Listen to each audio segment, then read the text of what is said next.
Halo sob, kembali lagi di RT di channel. Sobat, bagaimana kabarnya? Saya yakin sobat dalam kondisi yang baik dan relatif lebih tenang dari waktu ke waktu. Sehingga bisa mulai masuk ke dalam dunia spiritual, yaitu dunia mengenai diri sendiri. Itu doa saya buat kita semua. Nah sob, beberapa minggu ini saya sering share video-video pendek baik di Instagram ataupun di YouTube dan lebih-lebih lagi di TikTok. Sebenarnya saya ingin mengajak sharing mengenai dunia spiritual. Dan yang banyak saya share beberapa saat yang lalu adalah jangan belajar spiritual gitu. Kenapa gitu? Kenapa jangan belajar spiritual? Padahal apa yang saya share sekarang ini adalah mengenai spiritual. Buat yang paham pasti juga tahu bahwa jangan belajar spiritual sebetulnya ajakan untuk ayo kenal dengan dunia spiritual. Dan karena dunia spiritual ini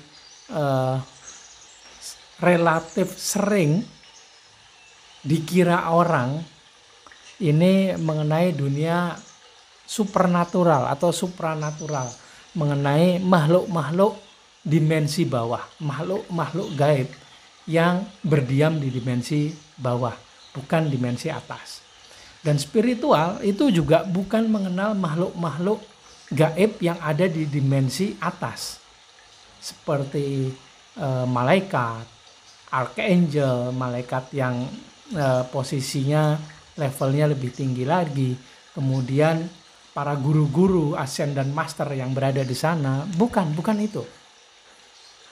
Itu juga bukan yang dipelajari secara fokus di dunia spiritual. Dunia spiritual yang saya pelajari ini itu adalah dunia mengenai diri sendiri, mengenal apa yang ada di dalam diri kita sendiri. Nah, jika ada yang bertanya kembali, maka saya ingin jelaskan, saya ingin share lagi bahwa dunia spiritual itu berbeda dengan dunia supranatural atau supernatural ataupun metafisik. Dunia spiritual adalah dunia yang bergaul dengan spirit. Nah, spirit ini apa? Spirit ini adalah percikan cahaya Tuhan yang ada di dalam diri setiap manusia termasuk kita ini. Spirit atau percikan cahaya Tuhan ini dikenal juga sebagai ruh atau atman. Ini diberikan langsung oleh Tuhan kepada kita sebagai sumber energi kehidupan kita. Dan jika kita ingin kenal Tuhan, maka jalan terdekatnya adalah berhubungan dengan spirit atau percikan cahaya Tuhan atau ruh atau atman yang diberikan langsung oleh Tuhan kepada kita ini. Itu adalah jalan terdekat kita untuk bisa mengenal Tuhan. Karena Tuhan yang maha luar biasa, yang maha esa, yang tempatnya ada di pusat semesta sana, itu memberikan percikan cahaya Tuhan kepada kita sebagai sebuah tanda sebetulnya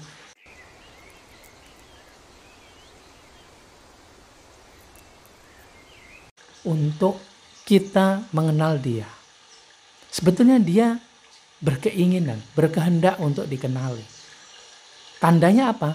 Ya, dia memberikan si Atman ini kepada kita. Dia menaruh ruh ini di dalam diri kita.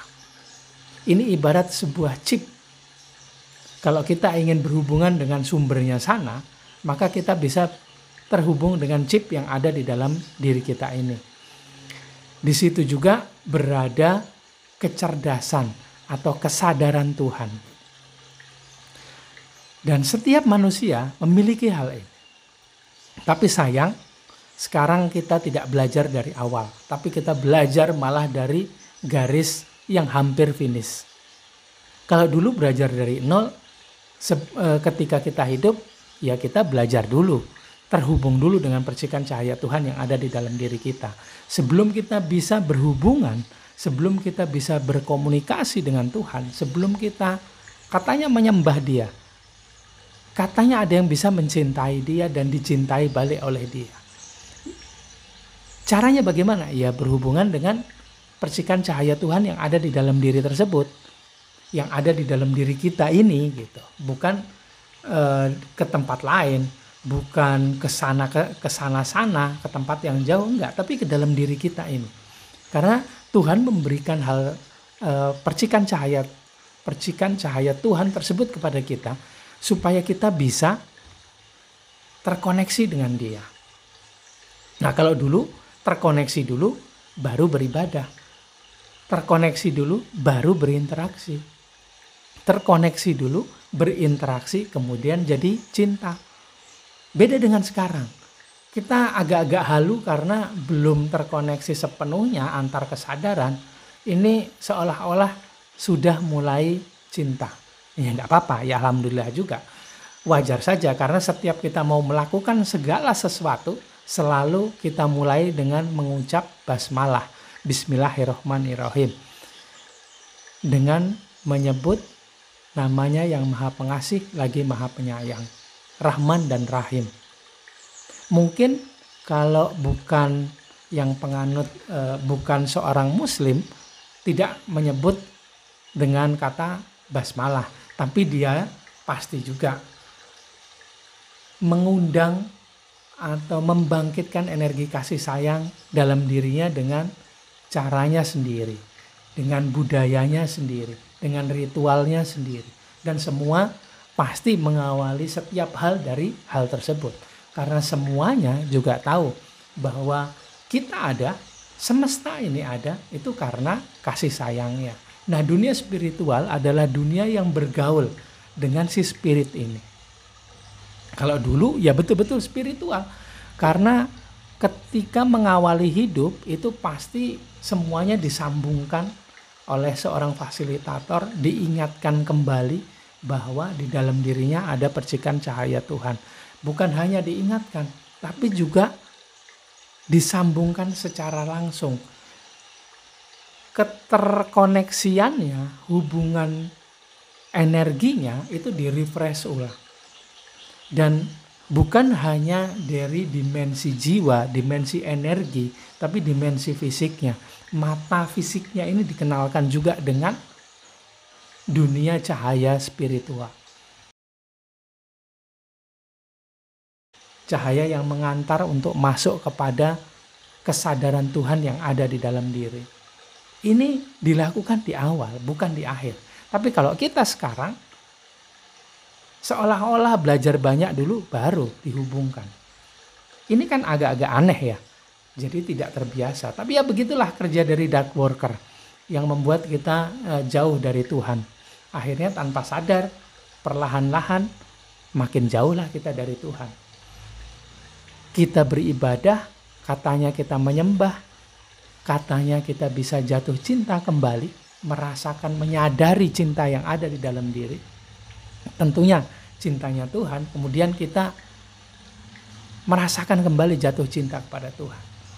Tapi menurut saya pribadi itu semua hanya bisa dilakukan bila kita sudah terhubung sepenuhnya dengan Tuhan itu sendiri.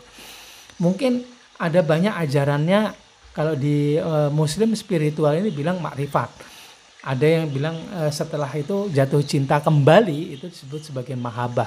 Tapi di ajaran agama lain, di ajaran menurut sudut pandang budaya yang lain, bukan budaya Arab, budaya Jawa misalnya, atau budaya Papua, Sulawesi, Kalimantan, itu semua punya budayanya sendiri-sendiri. Dan semua pasti punya caranya sendiri-sendiri untuk menyambungkan pada percikan cahaya Tuhan yang ada di dalam diri. Nah, inilah dunia spiritual. Dunia yang menghubungkan kepada percikan cahaya Tuhan di dalam diri kita semua, dan kemudian hubungan tersebut harus di-maintain dengan ritual-ritual. Spiritual ini bukan spiritual, tidak ada ritual, ada ritualnya juga. Bukan seperti dunia yang katanya kalau di Muslim, oh tidak ada ibadah syariatnya lagi. Ada, tetap ada. Saya percaya bahwa Ketika kita mulai kehidupan, ketika kita mulai untuk mengenal Tuhan, itu berarti kita bermakrifat. Kemudian untuk memaintain keterhubungan, keterkoneksian kita dengan Tuhan, harus melakukan ritual-ritual yang disebut sebagai syariat. Sholatnya juga harus dilakukan. Kebetulan saya Muslim, ya sudah, saya juga belajar lagi bagaimana sih keterhubungan dengan Tuhan ini dalam yang dilakukan dalam ritual sholat begitu. Ya harus lebih tenang, harus lebih rileks sehingga bisa dapat fokusnya lagi, bisa masuk pada kesadaran jiwa, kemudian bisa lakukan hubungan antar jiwa dan ruh ketika kita sholat. Dan tentunya itu perlu dipelajari. Saya masih belajar. Mungkin dalam diam itu bisa dikerjakan, tapi dalam gerak sholat itu saya masih pelajari. Dan saya percaya bahwa Master Muhammad itu yang katanya sujudnya begitu lama, itu sebetulnya melakukan hubungan atau koneksi atau berinteraksi dengan Tuhan yang ada di dalam dirinya. Dan pastinya kualitasnya Master Muhammad ya jauh lah di atas. Jauh nggak bisa dibandingkan dengan kita. Kalau kita yang biasa-biasa ini, apalagi saya, itu juga perlu waktu untuk bisa begitu. Dan sebagai seorang Muslim, ya tentu saja harus bisa mempelajari, harus mulai belajar soal itu. Begitu. Jadi tidak hanya berhubungan dengan Tuhan saat sedang ngobrol dengan teman, saat sedang bersantai sendirian, saat sedang membuat video, saat sedang membuat artikel atau pekerjaan yang lain. Tapi juga bisa ketika sholat, itu juga harus bisa, harusnya bisa. Dan menurut saya sholat itu adalah sebuah cara untuk merecharge kembali energi yang nantinya bisa kita pergunakan ketika kita beraktivitas. Itu semua untuk bisa terhubung kepada Tuhan itu sendiri.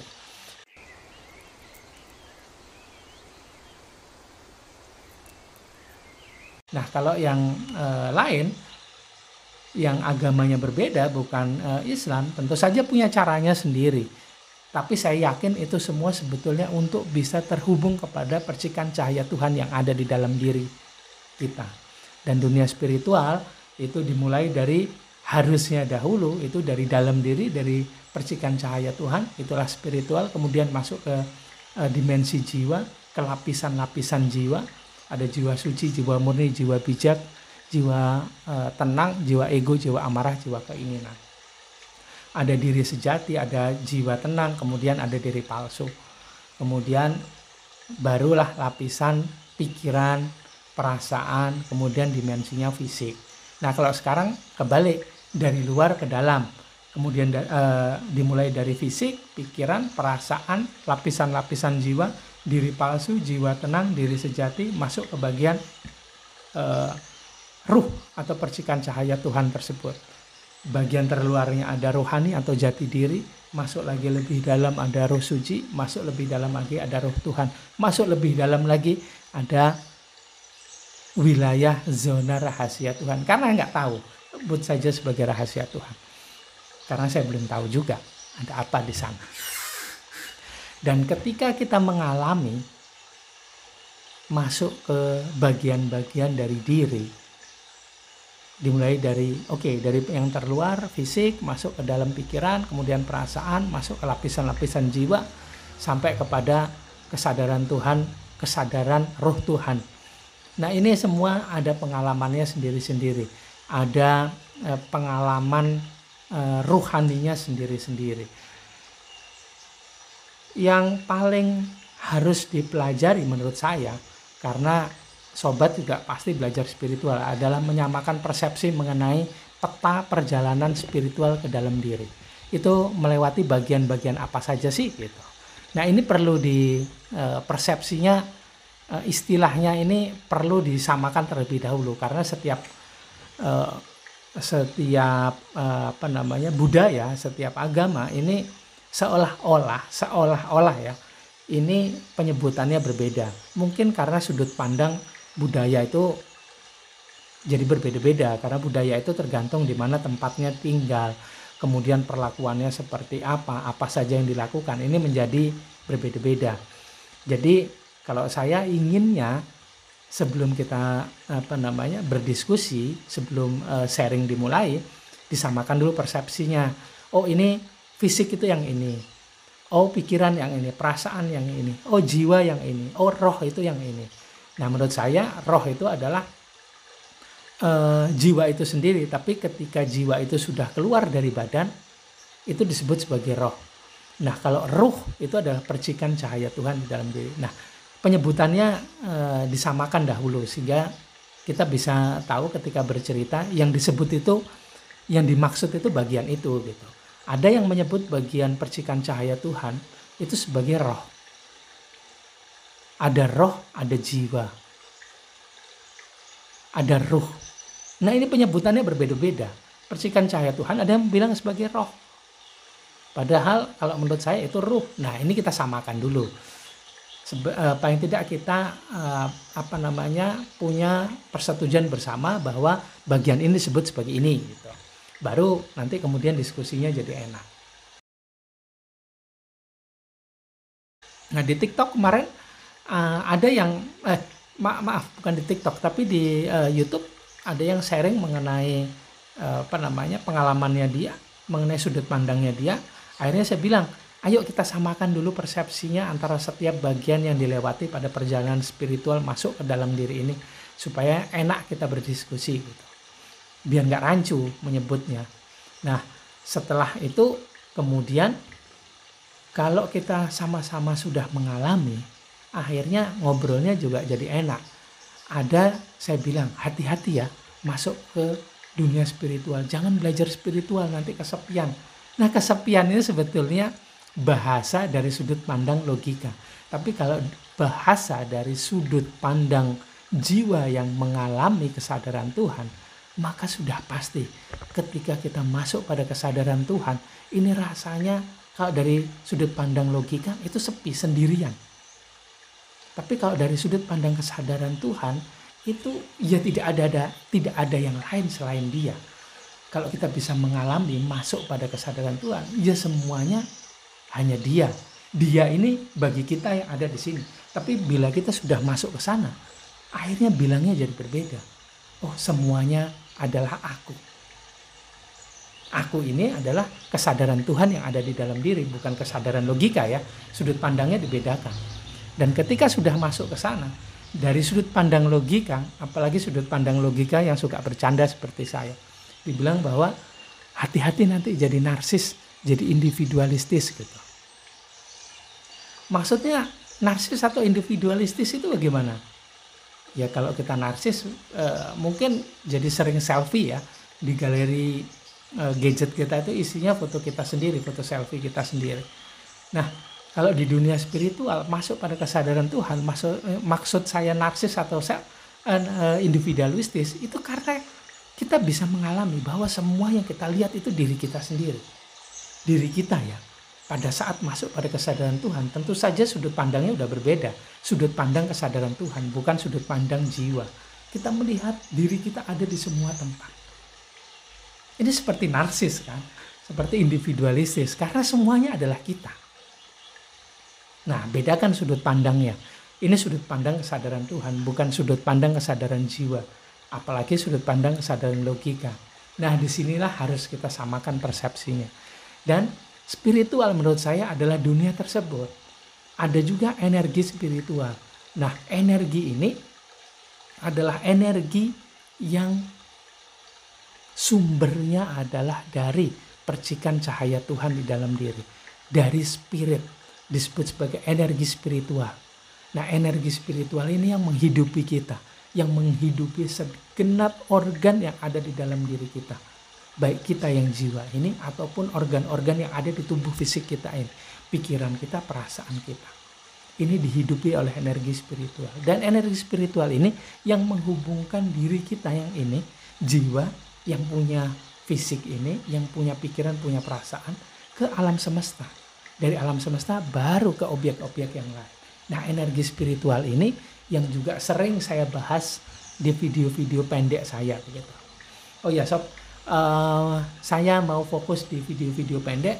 Jadi video panjang yang di YouTube ini sekarang saya upload hanya di hari Selasa dan Jumat, mulai minggu ini.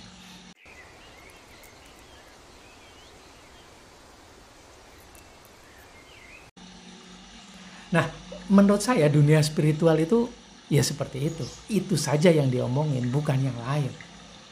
Bukan terus malaikat, bukan terus archangel, malaikat yang punya kedudukan tinggi, bukan kerubin, malaikat yang menjaga singgasana Tuhan, bukan juga. Bukan juga guru-guru, para master, para ascend dan master, bukan. Ya hanya spirit, hanya ruh itu saja, hanya Tuhan itu saja yang kita omongin, yang kita bicarakan. Hanya energi spiritual, hanya energi yang keluar dari bagian percikan cahaya Tuhan itu saja yang diomongin. Ada yang bilang, nah energi ini bisa saja mengalir ke tempat lain, bisa juga mengalir ke dimensi lain, bisa. Tapi itu tidak diomongin. Menurut saya pribadi ya, sobat juga bebas saja punya sudut pandangnya sendiri yang sesuai dengan apa yang dipelajari. Tapi marilah kita samakan persepsi bahwa belajar spiritual itu sebetulnya belajar bertauhid, belajar berketuhanan, belajar tentang Tuhan yang ada di dalam diri kita. Kalau mau bergibah, mau gosipin, ya kita gosipin Tuhan sajalah mengenai apa saja yang dia lakukan. Bagaimana sih masuk pada kesadaran Tuhan, bagaimana masuk pada kesadaran jiwa, apa saja yang dialami ketika itu. Yuk mari kita sharing mengenai hal itu. Nah gitu aja sob, ini sebetulnya sharing yang sering saya bahas di setiap video-video saya, tapi ini saya ingin lebih terfokus mengenai apa sih spiritual, apa sih dunia spiritual itu. Ya seperti inilah spiritual menurut saya, dari sudut pandang keilmuan saya yang belajar ilmu energi spiritual Nusantara baru di tahun sekitar 2010-an lah. Ya gitu aja sharing saya mohon maaf kalau ada salah kata, salah ucap. Kalau sobat punya sudut pandang sendiri, mari kita berdiskusi, mari kita saling sharing, saling menguatkan, sehingga keimanan kita kepada Tuhan itu sama-sama bertambah, sehingga kita punya referensi yang lebih banyak dari pengalaman kita sendiri dalam masuk ke dunia spiritual, masuk lebih dalam ke dalam diri kita, sehingga terhubung kepada bagian percikan cahaya Tuhan yang ada di dalam diri. Ketemu lagi di video selanjutnya ya. Saya mohon maaf sekali lagi kalau ada salah kata, salah ucap di video ini. Ketemu lagi di video selanjutnya. Salam rileks, tenang, damai, rahayu, sagung dumadi.